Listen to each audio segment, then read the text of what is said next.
Hi, I'm Ramonda Cutrer with www.brickhousetalk.com. And as we all know, the Bay Area is filled with remarkable people. And today I have a very inspiring gentleman here with me that's going to share his story with us. And you're definitely going to be overwhelmed by his story. So, how are you today, Robert? Oh man, I'm blessed and I'm alive and I'm thankful to be here. Thank you for having me. And thank you for being with us. Now, Robert, I'm not going to attempt to say your name. I know you gave me the pronunciation off camera, but can you tell everyone your name? Yes, it is Robert Ajlouny. Once again, that's Ajlouny. And you have a very deep background, and so your nationality as well? I'm Palestinian, Armenian, Lebanese, and Egyptian. Wow. And he's handsome, isn't he, ladies? I know you're watching. So, Robert, I'm so glad that you took the opportunity to come by and share your story with us. I was told about you through a friend, a mutual friend of ours, and they shared with me parts of your story, but I want you to please, if you will, give my viewers a little history about you. Okay. Well, it's going to be a long story short. I was born and raised in San Jose, California. And to skip up to 8 years old, my father had passed away from a drunk driver. And I think for me, that was the beginning of my life, of the downhill life. From that point on, you know, because I had no father figure, actually when my father passed away, we moved from a nice house in a nice neighborhood, nice school, to a house in the hood, went to a different school. Mom ended up on Section 8 since the 80s. And because we had no guidance, me and my older brother were raised with a single mother. We eventually ventured off into rap music. 1988 was the first Eazy-E rap album. Yeah, old school. I love him. Rest in peace, Eazy-E. But I would say that was it from there. You know, just the influence of the music, the way it guided me, which was the women, the drugs. You know, I was searching. So it started off with rap music. I became rebellious. I started smoking weed. I started taking acid, shrooms. I was just anything that got me loaded, anything that got me high, I was there, you know, and it was to numb the pain. Okay, so let's roll it back a little bit. Now, you mentioned rap music and it being a segue into your lifestyle that spiraled downhill. So are you saying, because I do have a lot of artists on my show, rap artists and everything, and a lot of them promote positive music as well. So can you honestly blame the rap music itself on the way that your life, you know, had changed or whatever? No, I'm definitely not going to blame rap music. I think rap music is a gift. I think it's a talent and it's beautiful. I love it. And until this day, even though I changed my life, I still listen to rap music. But I will say I have made my own choices. We make our own choices. But at the end of the day, there also is influence. And influence has power. I mean, I'm only here today because I had good influence. I was there because I had bad influence. Of course, at the end of the day, I make my own choices. But I do believe in influences. Right. Now, your story is much deeper. So during that time where you said that you were spiraling downhill, what all occurred? What happened to you? Oh, man. I eventually had to move away. Things got a little hectic with an old group of mine. They started coming to my house. I was really heavily involved in the streets. No colors, but it was turf and it was respect and honor, loyalty, all that stuff. And I had people come into my house and I had to leave. My mom said, "You can't be here." I moved to LA and ended up doing robbery, breaking in cars, and to survive, I lived in my car. I got caught.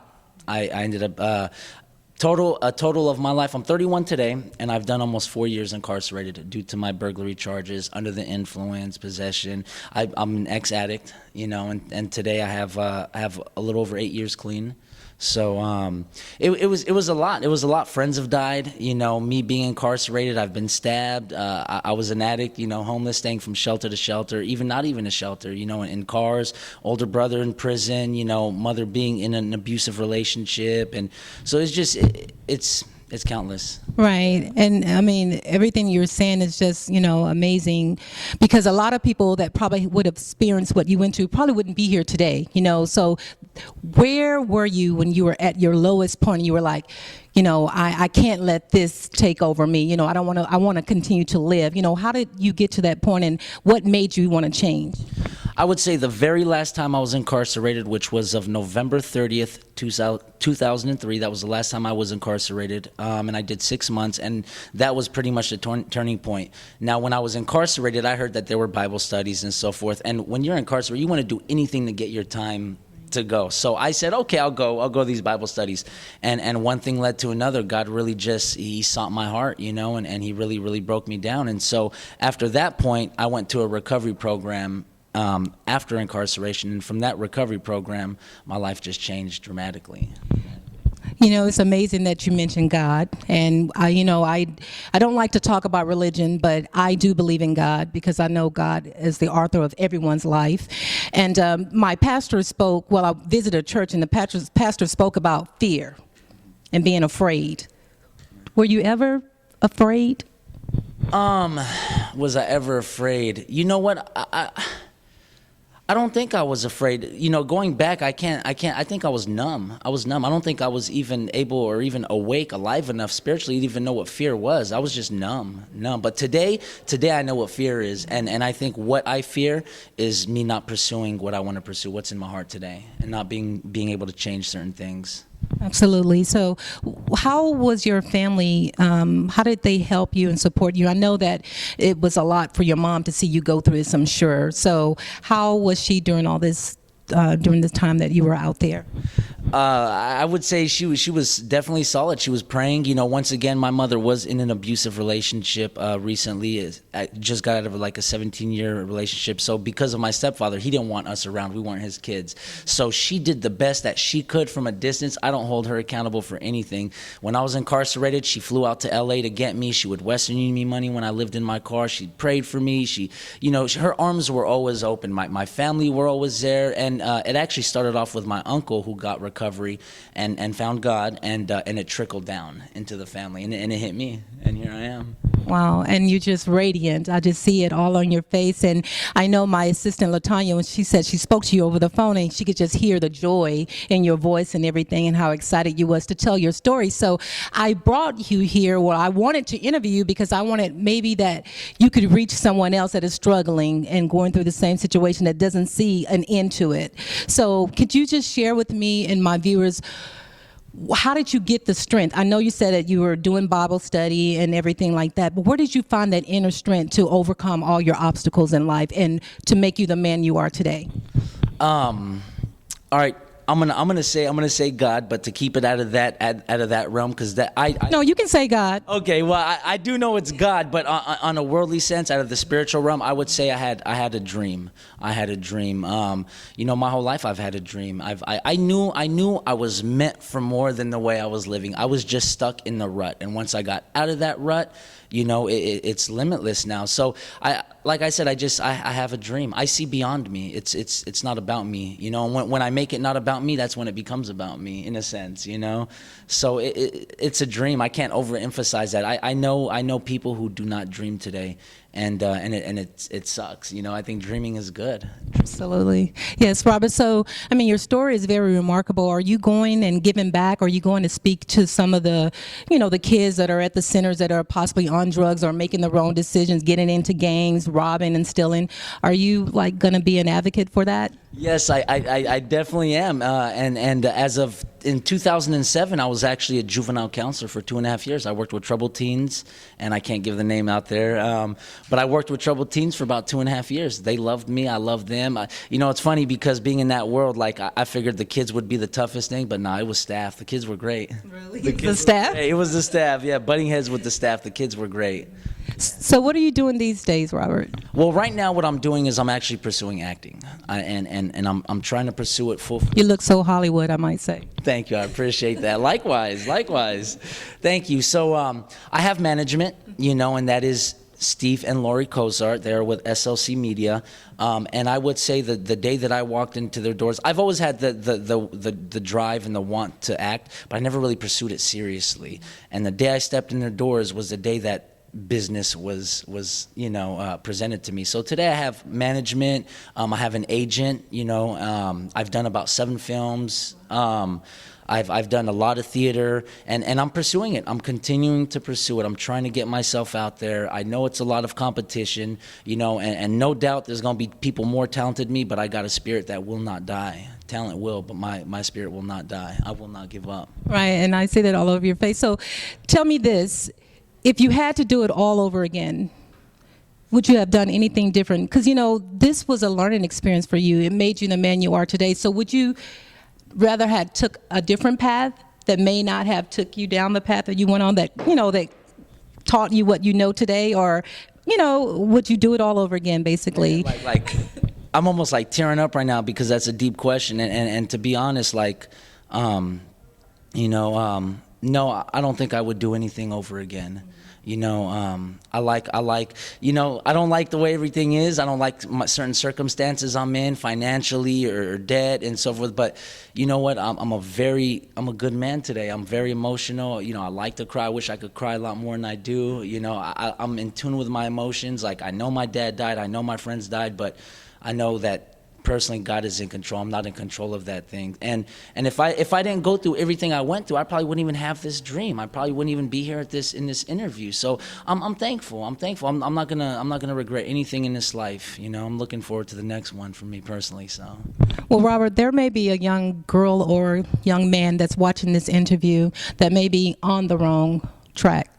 What could you tell them to possibly deter them from going down that road? Something that could probably inspire them to do something different, to make a change in their life or what have you. What could you tell that person? Oh, that's another deep question, man. These questions are too deep. I would encourage you to be careful of your surroundings. If you're in that place where you want to change and you need to change, you can't have one foot here and one foot there, because it's going to be a struggle. You got to learn to let go of some things. I think what made me successful, and not financially successful, but in a life, is because I learned to let go. Before I could learn new things, I had to let go of old things. So I would definitely say it's to be careful of your surroundings, your environment, and don't be afraid to fall. Don't be afraid to get hurt. Be open to accountability. If you have good people in your life that are trying to come at you at love and give you some guidance, take it. It's not going to harm you. You have nothing to lose and everything to gain.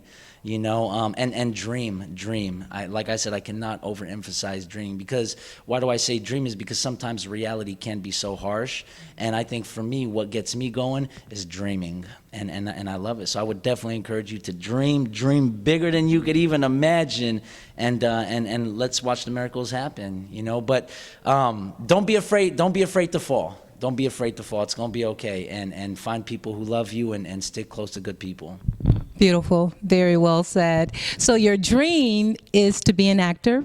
Who is your favorite actor or actress? Oh, man, I have so many. I would honestly say right now at this moment, I would say Denzel Washington is probably my favorite actor, because he puts a lot of emotion. I love the movie, I think it's called Derek Fisher. Antoine Fisher. Love the movie. Love it. So I would definitely say I appreciate him as an actor. He's great. He's a great guy. As far as an actress, I would probably say Meryl Streep. I would go old school and say Meryl Streep. Definitely a great actress, and stands out, and her talent is timeless. She's still going. Yeah, absolutely. So you mentioned you did a few movies already, right? Is there something that we can go and see, or is it independent films that's not available? Yeah, I actually had a big feature film, which was with Dolly Parton was on the soundtrack, Eric Roberts was in the film, and so forth. That was out. You can actually get that on Netflix, and it's called First Dog. It's First Dog. I'm a hot dog vendor guy, but it's cool. I have some lines. It's funny. It's actually my first movie, so forgive me for that one. And then if you want to see another short film I did, you can go on YouTube and type in The Dumpster. It's a short film. It toured. It did about 11 film festivals. I'm currently in a few other ones that are in post-production right now. They're all getting edited. I have auditions lined up. I mean, you can find me on Facebook. My name is Robert Ajlouny, and you spell that Ajlouny. I'm on Twitter. I'm on IMDb. I'll tell you what, Google my name, and you could find what I'm on. That's it. This is amazing, amazing. So, okay, so you like to do movies. So, like, what type of movies? Love stories, action films? What type? Anyone in particular? You know what? The Notebook is pretty much one of my favorite movies. My daughter loves the I Notebook. love The Notebook. I'm pretty much Noah. So, but you know what? Me personally, I love romance. But I would rather let other people do what they're good at and portray that romance, even though it's in my heart. But right now, like I love more dramatic, like 7 Pounds with Will Smith, things like that, things that just hit home, hit the heart, and just really make you think, make someone think. Because I'm not here just to entertain. I'm really here to touch lives and entertain at the same time. I see that and I hear it all in your voice and everything. You are truly amazing. And had I not known your story, I wouldn't have never thought that you have experienced what you have, conveyed to me today and my viewers as well. So you are definitely an inspiration. And I really appreciate you sharing the story with us. And I want you to definitely keep in contact with us. Like when you get that big break, because I know you're going to get that call, please call Brickhouse Talk and say, hey, Ramonda, this is what's happening to me and everything. So any special acknowledgement, people that you want to thank? Yes. First and foremost, I do want to thank God for giving me another chance at life. I'd say it's probably been 100 times, not another chance, but another chance. First and foremost, also I have this opportunity due to great friends of mine and management and confidants, I guess that's what you say, Steve and Laurie Cozart, which is with SLC. Because of them and their belief in me, they were able to bring me to you, to Brickhouse Talk. So I'm definitely thankful for that and thankful for everything they do. And anyone watching this, if you wanna train more on your talent, on modeling and acting, this is where it's at, SLC Media in Hayward. And I would love to say thank you to my mom for definitely sticking with me. I love you a lot. Keep an eye out for me. We're going to make it. My brothers, I'm very proud of you guys for not following my old steps. And I'm definitely encouraging you guys to continue to go, and follow your dreams. Thank my aunt and uncle, my cousins, my agent, Gail Jones. And I thank Ramonda. And I thank you guys. I definitely, I'm thankful. I thank everything right now. Thank you. But you know what? We talked about your story, but what if there's someone that wants, like a young kid or whatever, that wants to talk to you, to learn more or whatever, get some advice? Are you open to something like that? I definitely am. I definitely am open to doing that. I've actually, during my time of being a juvenile counselor, I've actually had moms contact me and say, hey, I have another kid. Can you talk to this kid? And I've done it. Of course, it's free. It doesn't cost anything. I'm blessed in return. I mean, this is why I'm here. This is why I'm here. Instead of, reaching just one person one by one, hopefully with this entertainment opportunity, I can reach hundreds or thousands at one time, and that's my goal. Oh, you're so blessed. So, we're going to be starting a new segment on our show, our website, and we would love for you to come back because we're going to be talking about various things, topics and everything. We're going to want a male perspective as well. So I'm going to invite you back for one of our roundtable discussions. Is that okay with you? Oh, please do. I'd love to. And this time I'll probably even be a little more prepared, You did great. And you thought it was over. I cannot let you leave, Robert. Normally what happens is that when I have an artist on my show, they have to either sing or rap, but you're an actor. So what I want you to do is break into character for me. Can you do that for me? Yeah, I'll try to do some. Okay, so I'm going to give you the mic and Okay. let you have it. I'm going to step out. Okay.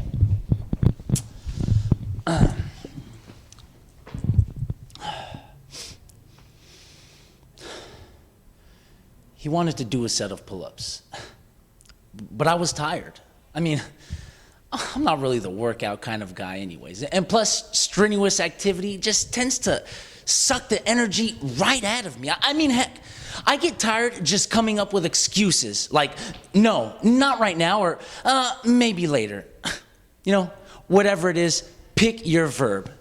The truth is, he wanted to go. He wanted to go. So I took my little brother to the gym, and he was smiling the whole way there. I wonder if he knew how little time he had left. Anyhow, we get there, and I help him up to the bar. And he's going up, down, and I'm like, I'm thinking to myself, this is life?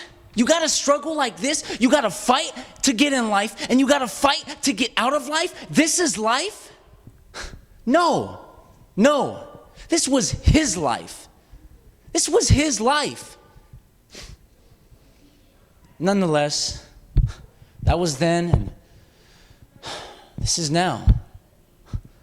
I was tired, and I'm still tired. But at the end of the day, he was smiling. Yeah, he was smiling. Bravo! Wait, no, is that the wrong thing to do? That was excellent. I love it. Well, check out Robert's movie short film, The Dumpster, on the website. You can see it. You know, he's a very talented actor. You will see him on the big screen. And thank you again, Robert, for joining me. And thank you all.